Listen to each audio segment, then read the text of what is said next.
хас сұлу болатынына күмәні жоқ. Менің арманым сұлу бір қазақ қызымен үйлену, тілді білмей жатса үйретіп алам. Қазақтың тілін үйренем демейді, Қазақстанда тұрып үйретемін дейді өз тілін. Өйткені мұнда мемлекеттік тілді білу міндетті емес деп біледі. Мәселен, кез келген қытайлық компанияда қытайша білсең болды, тіпті орыс тілінің де қажеті жоқ. Біздің елге келгеніне 3 жыл болған Хоңчи бір ауыз қазақша білмесе де білікті маман мұнда. Мен орысша да қазақша да сөйлемеймін, керегі де жоқ. Басшылықтың барлығы өзіміздің қытайлар, олармен қытайша, қазақтармен ағылшынша сөйлесем. Хоңчи секілді Қытай көп біздің елде бір ауыз бұл елдің тілін білмесе де төрт құбыласы тең жүретін. Тіпті әлгінде өз айтқан қазақтан әйел алғысы келсе де тіл білмейтін бойжеткенмен тіл табысуға кедергі жоқ. Өйткені біздің жастардың дені өз тілін білмесе де өзге тілді меңгеруге құмар. Кезінде студенттер ағылшын тілін меңгеріп, алты мұхиттың ар жағына аттануға әуес болса, бүгінгі жас қиыннан қиысқан иероглифтерді игеріп жүр. Мен ағылшын тілін, француз тілін өте жақсы білемін. Енді осы Қытай тілін үйрену маған өте маңызды. Сол үшін Қытайға келесі жылы барамын. Сондай-ақ біздің елдегі оқу ақысының арзандығы да көрші елден келген студенттердің басынан сипап тұр. Оған қоса күн сайын саны артып келе жатқан Қытай компаниялары тағы бар. Яғни осында оқыған жастарын жұмыссыз қалдырмайды деген сөз. Қазақстанда Қытай компаниялары жеткілікті, оқу бітіре сала солардың біріне жұмысқа орналасамын. Егер мүмкіндік болса, 3 жылға дейін тәжірибе жинауға бел буып тұрмын. Отанына оралғысы келмейтін қытайлықтарды біздің елге байлайтын тағы бір жағдай тамаша табиғатымыздың таза ауасы. Бүкіл әлемді тұрмыстық заттармен қамтамасыз ететін Қытай экологиясын баяғыда бұзып қойған. Менің туған жерім нағыз индустриялық мекенде орналасқан, сондықтан тыныс алатын ауасы тұншықтырып жібереді. Ал мұнда тынысын кеңейіп рахат демаламын. Ал Қытайда туып өсіп балаларының барлығы сол өңірде өмір сүріп жатқан Айткен аға айтқан ақиқаты міне. Ол кісі халық арасында жиі айтылатын қара Қытай қаптаса сары орыс әкеңдей көрінеді деген пікірді растап отыр. Аспан асты елінің жан дүниесін 5 саусақтай білетін оралман оларда ұлттық сана сезімнің жоқтығын айтып, тіпті пайда тапқан жерінде өмір бойы табан тіреуге әрекет жасайды дейді. Өз пайдасы болса бұл ертең күні. Мен Қытаймын, Қытайға кетемін. Қытай үшін істеймін демейді. Өзінің ұлттық тенденциясы анша күшті емес. Бұл Қытайдың ұлы өзге елде сұлтан болған намыстанбайды деген сөз. Ал отан үшін отқа түспейтін, тиын тапқан жерде табан тіреп, тұрақтап қалатын намыссыз баласы бар халықтан асқан қауіп жоқ. Бұл шындықты әлде қашан түсініп қойған басқа елдер қысық көзді халыққа қақпасын ашпайтын әдет тапқан. Өздерінен өзгелердің үркітетінін ресми Бейжіңде мойындап қойған. Сондықтан да халқының қамышын есік терезесі ашық елдерді аңдып жүреді. Ал біздің ел аждақадай айбары бар аспан асты еліне о баста есігімізді айқара ашқанбыз. Біз шекараны бекіткенімізбен олар біздің арамызға әлде қашан кіріп алған. Компанияларда, мейрамханаларда өз тілінде сөйлеп, тіпті қарапайым жұмысшыларының өзі Қытайдан келгендер.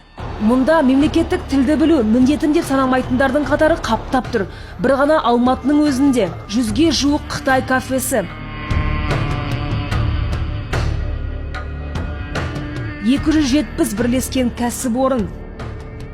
2 банк. 48 жанармай құю бекеті. Конфуций институты. Ялән сауда орталығы. Орталықтар өз алдында Алматыда Қытай азаматының есіммен көше атаулары да бар. Мәселен, мына көше Си Цзинхай деп аталады. Цзинхай Қытайдың көрнекті композиторы.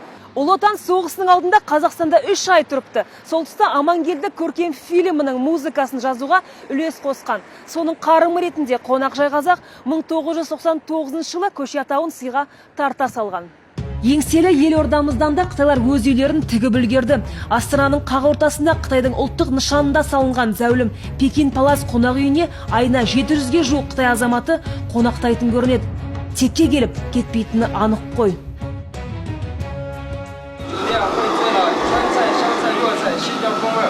Біздің мейрамханада Қытайдың 1000-ға жуық дәмін әртүрлі қоспалармен дайындаймыз. Біздегі бизнестің де біраз бөлігін бұлар бөліске әлде қашан салып алған. 20 жылдың ішінде ішімізге кіріп алған Қытайдың бизнестегі үлесі міне.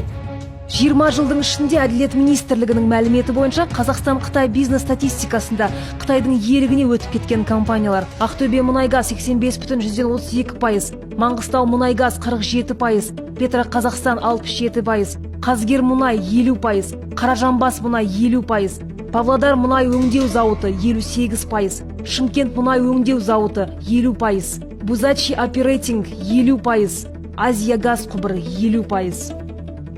Бүгінде Чайна-таун атанып жүрген Ақтөбе қаласында қытайлықтардың саны 2 есе көбейіп кетті. Өз еліне сыймай келгендердің қатарын заңмен қолдап біз жүрміз. Тіпті тәртіп бұзғандарды қумаймыз, керісінше басынан сипап жомарттық жасаймыз. Заңға сәйкес заңды бұзған шетелдік елден шеттетілмей, тек айыппұл төлеумен құтыла салады.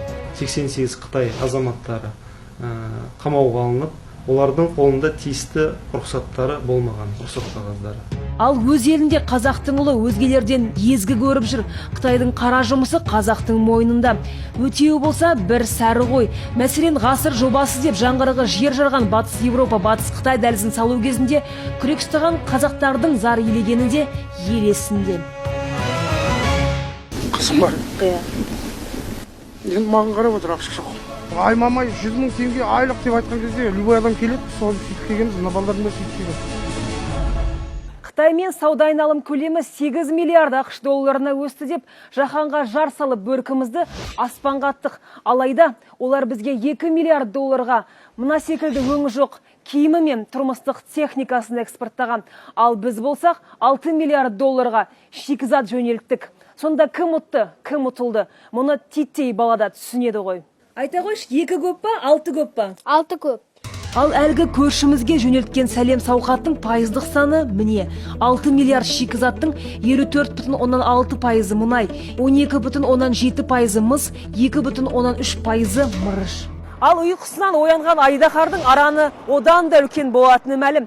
Бүгіннің өзінде қуаты 20 миллион тоннаға жететін Атасу Алашанкөл, Кеңкияқ Құмкөл құбырларын пайдалануда. Демек Қытай Қазақстанның бүкіл жер асты байлығын сорып алатындай мүмкіндігі бар. Бұл біздің ойдан шығарған жорамалымыз емес, сарапшылардың пікірі. Тіпті ол елде өсіп өнген оралман ағайында бұл пікірді құптап отыр. Қытай басып кетсе, бізге қауіпті дейді. Олар басып кетсе қауіпті, қалай басып кетсе? Ұрысса, соғысса, бұл пәле-қалық.